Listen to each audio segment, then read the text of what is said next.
So tutors have just been unshackled in bracket 2 in Commander, and depending whether you like or hate tutors, you're either leaping for joy or shaking your fist at the heavens.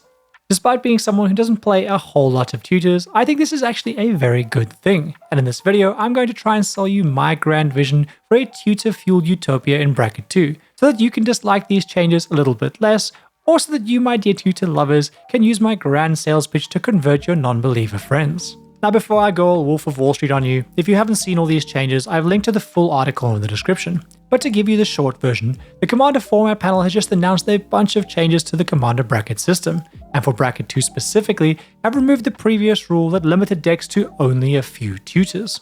I think their logic for doing so is actually pretty sound, because the things that they mention, like confusion around what a few means, or even what makes a tutor to begin with, are things that I recently ran into issues with when I made my Ragost and Golbez videos.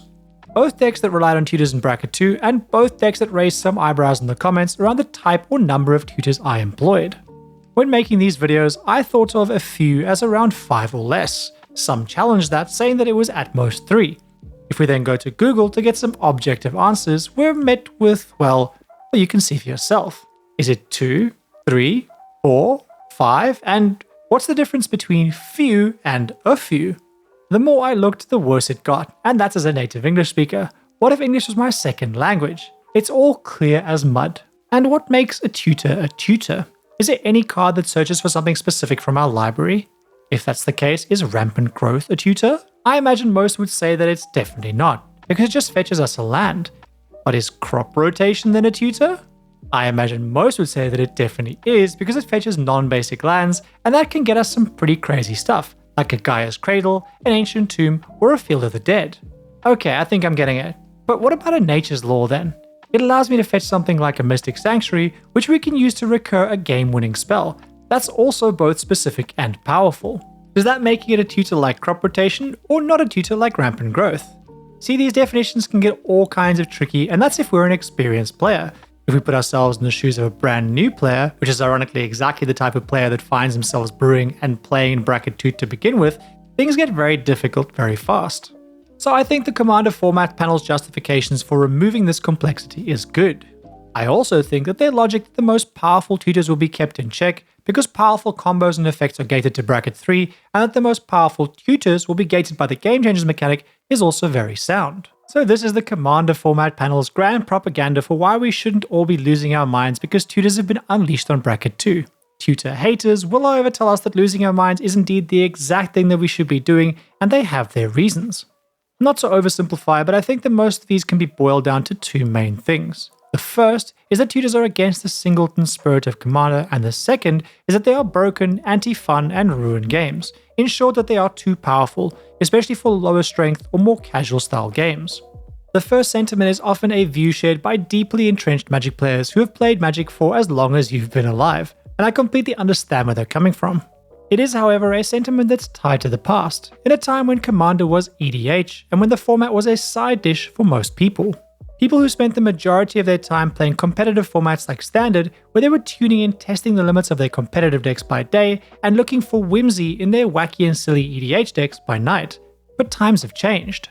As the years went by, EDH changed into Commander, a format that is many, and possibly most people's primary way to now play the game. In this world, Commander needs to accommodate both more competitive tendencies, like making decks finely tuned and able to perform reliably, and it needs to accommodate for the whimsy. I've long preached finding a way to get your competitive needs met outside of Commander, be that in a competitive format, or in another game like Battlefield 6 that I'm really enjoying a lot right now, or in something completely outside of gaming like sport. The reality though is that many, and possibly most, don't do that, so that situation remains where people are going to want to make their decks more competitive and less silly. I don't have to like it, which I don't, to acknowledge that this is the reality, and it's a reality that isn't going to change no matter how much kicking or screaming we do. Anyone alive for long enough will experience this type of change with things that we love. Perhaps it's your favorite restaurant that gets sold and then the quality nosedives. Or perhaps your favorite band's new album just doesn't hit like their old stuff did. Or perhaps your favorite sports team just isn't winning like they used to. Falling out of love with things because you or they have changed is a part of life. And the tough love here is that the only thing you can control in the situation is yourself. And you can either choose to seek out alternatives, like pre-EDH or perhaps limited formats, or you can spend your time on something else that brings you joy, whether that's playing another card game, making your own card game, or just spending time with your family. The only person we harm by staying upset about a situation that we can't change is ourselves, and whether we like it or not, the spirit of Commander has changed from what it once was. But what about the second issue that people have with tutors? That they are too powerful and unfun. Well, we'll get to that in a second. But if you're enjoying this, like the video to tell the algorithm that you think it's good, and subscribe so that my next banger gets delivered directly into your eyeballs.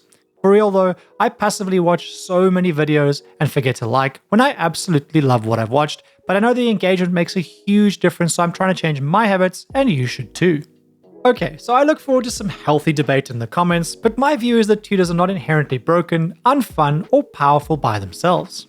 Especially not in a bracket when the most powerful cards are kept out by the Game Changers mechanic, and the most efficient win conditions, like combos, or toxic play patterns like mass land denial, are gated out by the bracket rules. Tutors are only a problem when the thing that they are delivering to us is broken or unfun to begin with. If someone has decided to build a deck that is either too strong for the environment they want to pilot it in, or is running potentially unfun cards or play patterns, tutors only make those plans slightly easier to execute, and we're still going to run into those issues with those decks, and more importantly, with those people, with or without the tutors. If we are going to demonize tutors for adding a bit of consistency to a game plan, it's only fair that we then demonize all forms of card draw, because that is also simply a vehicle of helping us get closer to the cards that we want to draw. And why stop there? If we're running a game plan that needs lots of mana, the ramp we are no doubt going to add to our deck is just doing the same thing, so we should be against that too. I obviously don't think that any of this is a good idea, but I say it to emphasize my point that I don't think tutors are the problem. It's the stuff that they get and the intent behind what the person adding those cards to the deck is trying to achieve that is the real issue. In the current state of Commander, where there are so many copies of the various cards and effects that we may need to construct a reliable or strong deck, I think that the value tutors add is negligible. If you're familiar with my brand of Commander, you'll know that focus, and building a deck that functions somewhat reliably every game, is my North Star. So it shouldn't be surprising that I don't mind tutors and their ability to facilitate that. That doesn't however mean that I'm planning to fill every single deck with tutors, because if I don't need them, I'd rather have the copies of the effects they'd fetch for me instead. Whilst I like reliability, I also really love whimsy and don't like repeating cards across decks because I like unique experiences. This also obviously applies to tutors, and I use them only if and when they are needed. Their strength, and my justification for using them, only really exists when there aren't enough copies of a certain card or effect to support a deck built around it. And this is where my main supportive point comes in my case for tutors. Other than tools of consistency, I actually see tutors as a way to enable niche strategies or cool decks that couldn't exist otherwise because there simply aren't enough of the cards or effects that we need to make that deck function.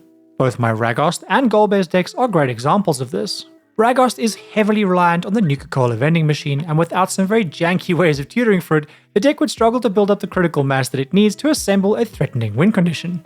Likewise for Golbez, the deck is heavily reliant on a Traumatize effect, and while we run both Singularity Rupture and Cut Your Losses in that deck, tutors give us the reliability to likely draw one of these effects by about turn 8 and to make a cool janky combo work.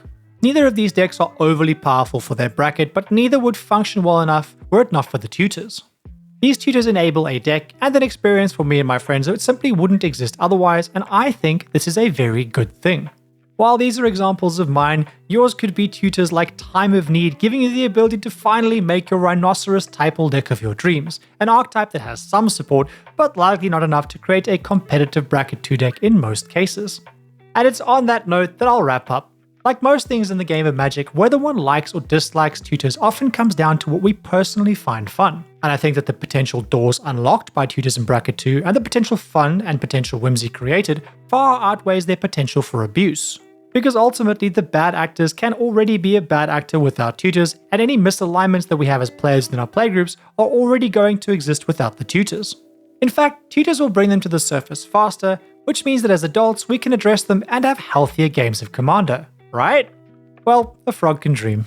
My intention with this, as with most of my content, is to explore and start a conversation, so I'd love to hear your thoughts about tutors and how they fit into bracket 2 down in the comments, or you can come join the yappening in the base deck department Discord. If you, dear base viewer, have enjoyed this, a reminder to hop all over the like button, and if you want to support me, head over to my Patreon. Or if you want some personal tailored help, or you're just horribly rich and want to jettison some money, you can do that over on Coffee. all of which you can find the links to down below the like button. If you like this, go and watch my recent video where I explore what I learned by facing off against Magic's principal designer Gavin Verhey, or my video where I go to war with 1-1 counters. And as always, thank you for being here.